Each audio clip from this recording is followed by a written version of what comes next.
तो बच्चों अब हम स्टार्ट करने जा रहे हैं अपना अगला टॉपिक कैपेसिटी टू कॉन्ट्रैक्ट, उसके सारे के सारे सिचुएशन बेस्ड क्वेश्चंस। लेकिन सबसे पहले यही कहूँगा कि आपको उसके लिए अपना जो है सबसे पहले चैनल को सब्सक्राइब करो, ज़्यादा से ज़्यादा लोगों को भेजो, उन्हें कहो कि वो सब्सक्राइब करें, सारी वीडियोस को लाइक करें, बेल आइकन दबाएं जिन्हें नोटिफिकेशंस भी चाहिए।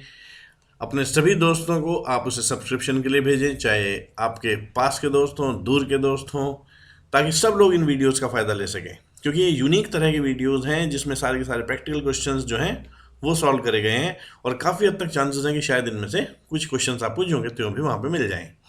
तो शुरू करते हैं कैपेसिटी टू कॉन्ट्रैक्ट के क्वेश्चंस। सबसे पहला क्वेश्चन है कि एक माइनर ने 20,000 रुपये बी से बोरो करे और सिक्योरिटी के रूप में एक मॉर्गेज भी उसके फेवर में क्रिएट करी, लेकिन वो कुछ महीनों बाद मेजर हो गया और उसने एक सूट फाइल कर दिया ये कहते हुए कि जो मॉर्गेज मैंने की थी माइनॉरिटी के दौरान की थी, इसलिए मॉर्गेज वॉइड थी, तो मॉर्गेज तो कैंसिल हो जानी चाहिए। अब सवाल उठता है कि जो मनी लेंडर है उसके पास क्या रेमेडीज हैं।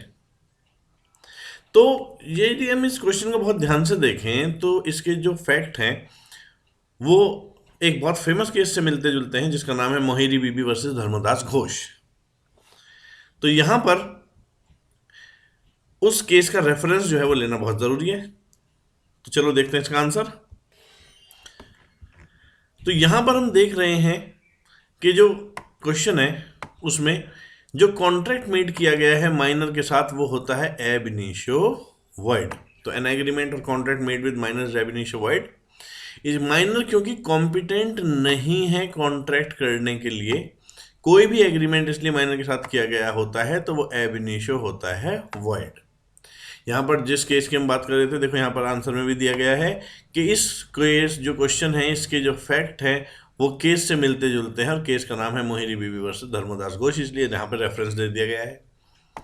लिखा है जहाँ पर एक माइनर ने बोरो करे 20,000 रुपये बी से सिक्योरिटी के रूप में और एक मॉर्गेज भी उसके फेवर में क्रिएट कर दी। जब माइनर थोड़े महीनों बाद मेजर हो गया तो ऐसे केस में उसने सूट फाइल कर दिया मनी लेंडर के ऊपर, ये कहते हुए कि मॉर्गेज जो क्रिएट की गई थी माइनॉरिटी के दौरान की गई थी, इसलिए मॉर्गेज जो है वो वॉइड है और मॉर्गेज को कर देना चाहिए कैंसिल। तो as per law, as per contract act, जज ने भी यही कहा कि माइनर के साथ की क्रिएट जो मॉर्गेज की गई थी वो थी वॉइड। साथ में क्योंकि एग्रीमेंट तो एब इनिशियो वॉइड था, इसीलिए जो पैसा दे दिया गया था माइनर को वो भी मनी लेंडर वापस नहीं ले सकता। फिर दूसरा क्वेश्चन, एक्स एक माइनर है, उसने एक प्रोमिसरी नोट क्रिएट किया वाई के फेवर में, यानी कि एक्स लायबिलिटी ले रहा है कि मैं आपका पैसा चुका दूंगा। मेजॉरिटी अटेन करने पर क्या एक्स उस प्रोमिसरी नोट को रेटिफाई कर सकता है? इस क्वेश्चन का आंसर जानने के लिए सबसे पहले तो हमें यह पता होना जरूरी है कि रेटिफिकेशन कहते किसे है। रेटिफाई करने का मतलब होता है अप्रूव कर देना, रेट्रोस्पेक्टिव इफेक्ट आ जाता है अप्रूवल का रेटिफिकेशन के केस में। ऐसा माना जाता है जैसे हमने अप्रूव कर दिया हो बैक डेट से और वो उसी दिन से वैलिड हो गया हो। इसीलिए ये कहा जाता है कि no ratification after attaining majority. जो माइनर है, माइनर रेटिफाई नहीं कर सकता एग्रीमेंट को मेजॉरिटी अटेन करने पर। क्यों? क्योंकि ओरिजिनल एग्रीमेंट ही वर्ड था और वर्ड एग्रीमेंट कभी भी रेटिफाई नहीं हो सकते। इस इंस्टेंट केस में एक्स ने प्रोमिसरी नोट मेक करा था वाई के फेवर में, वो एब इनिशियो वर्ड था, मेजॉरिटी अटेन करने पर वो उसे रेटिफाई नहीं कर सकता। Question number 3। क्वेश्चन नंबर 3 कहता है कि एक मॉर्गेज एग्जीक्यूट की गई थी माइनर के फेवर में, तो ऐसे केस में क्या माइनर एनफोर्समेंट कर सकता है डिक्री लाकर अपने मॉर्गेज की? तो a mortgage was executed in favour of minor, ये हेल्ड की जगह कैन हो जाएगा। कैन ही गेट, थोड़ा सा चेंज करना पड़ेगा, can he get a decree for the enforcement of mortgage. इस क्वेश्चन को थोड़ा सुधार देते हैं। अब देखो क्वेश्चन हो गया बिल्कुल ठीक। A mortgage was executed in favour of minor, can he get a decree for the enforcement of mortgage. Minor के फेवर में एक मॉर्गेज क्रिएट की गई थी, क्या माइनर उसे एनफोर्स करने के लिए कोर्ट से ऑर्डर ला सकता है? तो आंसर है माइनर प्रोमिसरी नहीं हो सकता, प्रोमिसर नहीं हो सकता, पर प्रोमिसरी तो हो ही सकता है, बेनिफिशियरी तो हो ही सकता है। तो माइनर बेनिफिशियरी हो सकता है, वो कॉन्ट्रैक्ट के बेनिफिट ले सकता है। हालांकि माइनर कॉम्पिटेंट नहीं है कॉन्ट्रैक्ट करने के लिए, लेकिन कॉन्ट्रैक्ट एक्ट उसे रोकता भी नहीं है बेनिफिट लेने के लिए। अदर पार्टी माइनर को बाउंड होती है, माइनर किसी को बाउंड नहीं होता। इसीलिए प्रोमिसरी नोट जो एग्जीक्यूट किया गया है माइनर के फेवर में, वो वॉइड नहीं है और माइनर उसे एनफोर्स कर सकता है।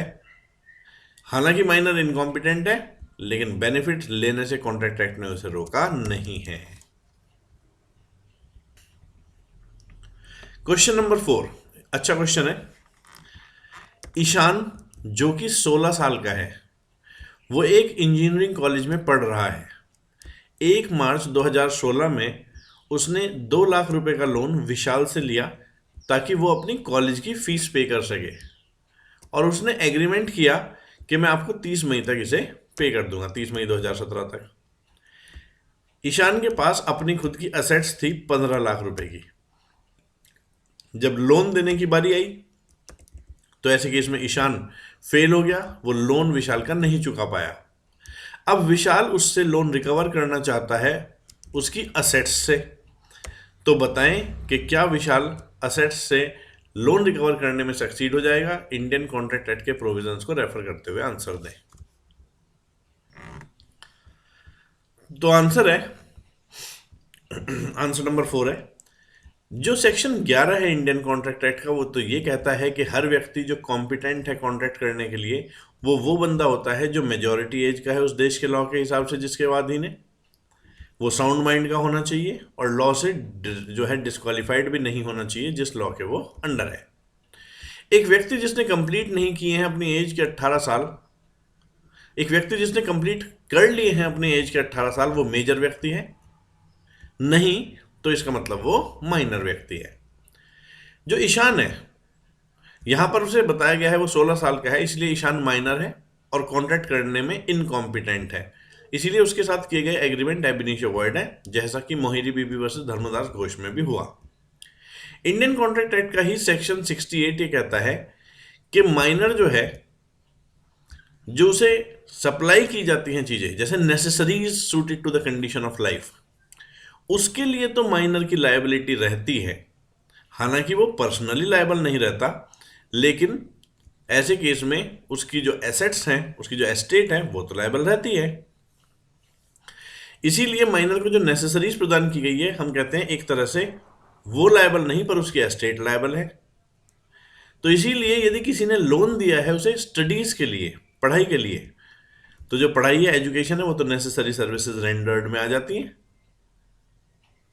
तो ऐसे केस में जो माइनर है वो उस एक्सटेंट तक अपनी प्रॉपर्टी से पे करने के लिए लायबल है जिस एक्सटेंट तक उसकी प्रॉपर्टी है, ओवर एंड अबव वो पर्सनली लायबल नहीं है।